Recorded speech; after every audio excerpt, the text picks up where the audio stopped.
Hello everyone, this is David from Automotive Press. I'm at Pebble Beach here in California, which is an amazing week because there's so many things happening this week.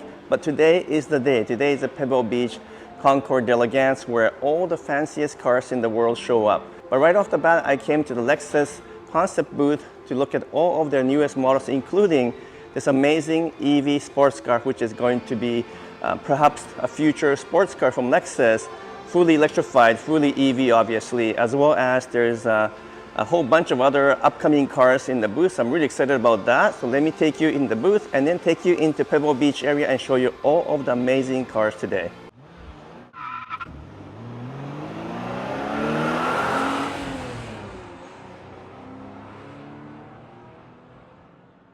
Here's the Lexus Electrified Sport concept, fully electric. We've seen this in a number of different formats, but it's the first time they're showing it here in North America. It's super cool. Would it actually look like this when the production version come out sometime in the future?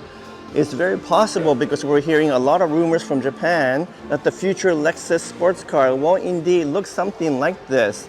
So this is so amazing to be able to see up and close.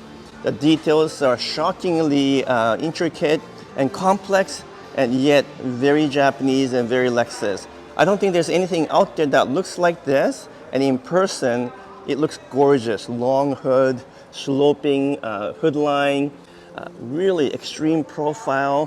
What do you guys think? Are you guys excited to see this happen? Maybe by 2026 or 2027, I'm hearing from Japan that something like this will indeed show up in the Lexus lineup. We also have other cars in here, including some of the cars we're going to get very soon, such as the new 2023 Lexus Rx. This is the 500F Sport Performance version, and it has that interesting grille pattern, which is kind of embedded in here, but also the real grille here. So this is kind of a really fascinating new design the Lexus have. What do you guys think about the new RX?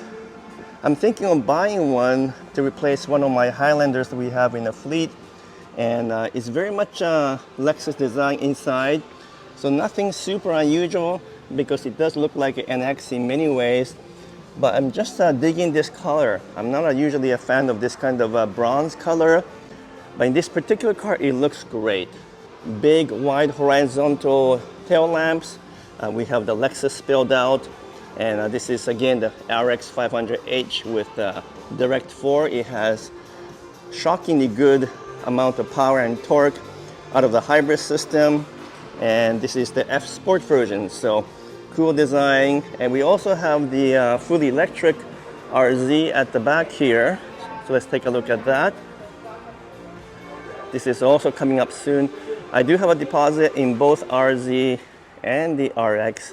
So one of these models, I'm sure I will end up buying sometime in the next 12 months or so. So you've seen plenty of introduction about this one. It has a bit of a built-in embedded fake grille here again. I'm not sure about this nose. I'm not too fond of that, but the entire car does look better in person than I thought.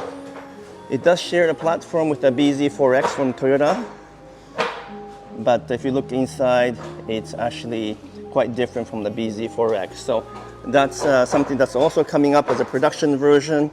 And if you go outside, we have more cars. We have the LC Convertible, which of course isn't the concept car, but it's always beautiful to look at. I was very tempted to buy this earlier this year, but I'm kind of holding off to see what might happen. And then the rest is not as exciting, but there's more cars in the front as well. Here's a Lexus IS, and this is the 500. This is the car that I owned for several months, and I recently sold this car. Do I regret it? Well, I definitely missed the V8 engine in the IS. I wasn't too fond of the steering feel and the handling because it's a little bit numb and very luxurious though. But still, it's really good to see in this particular color, which is a different blue from the one I had. Finally, if we step outside, then there are some more few cars. Not too many. There's also a Lexus racing game over here. I'll come and play with that later on. There's some high performance race car or racing type cars up in the front. Let's take a look. Another IS 500, but this is called a Lexus Racing. Obviously not for production. This is by Hiraku Company, who's a Japanese street performance company, and they've done all kinds of stuff to make it kind of look like a ISF. I guess this is as close as you can get to ISF. Crazy details here, super low front end. Wow, actually it looks pretty cool this way. This is actually heavily modified. Obviously, we will probably never see something like this, but the IS 500 is transformed with these changes. Now here's a Rcf Special Edition. This one is pretty cool. I believe you can buy this one because this is, let's take a look here, the Fuji Speedway editions. Not only do you get the V8 5-liter engine, you get a whole bunch of stuff such as a carbon fiber hood. Look at the detail here, so neat. And the color is kind of a matte blue. It's a little bit glossier than normal matte color though. Let's take a look to see what is the actual color called. What is this color called? Do you guys know that? So I'm not sure about the name of the color, but this one does have a carbon fiber hood, roof and front spoiler, lower rocker panel, rear diffuser, fixed rear wing, and titanium muffler. Those are some of the neat features of the Fuji Speedway edition. And that kind of wraps up the Lexus booth. It's a pretty big booth compared to other ones here in Pebble Beach. There are a few more things over here. Let's take a look if there's anything else. No, otherwise it's a pretty standard fare. So that's it for Lexus, and nothing special from Toyota in this particular Pebble Beach Concours d'Elegance. But let's go and take a look at the other areas of the Pebble Beach and let's see what's going on.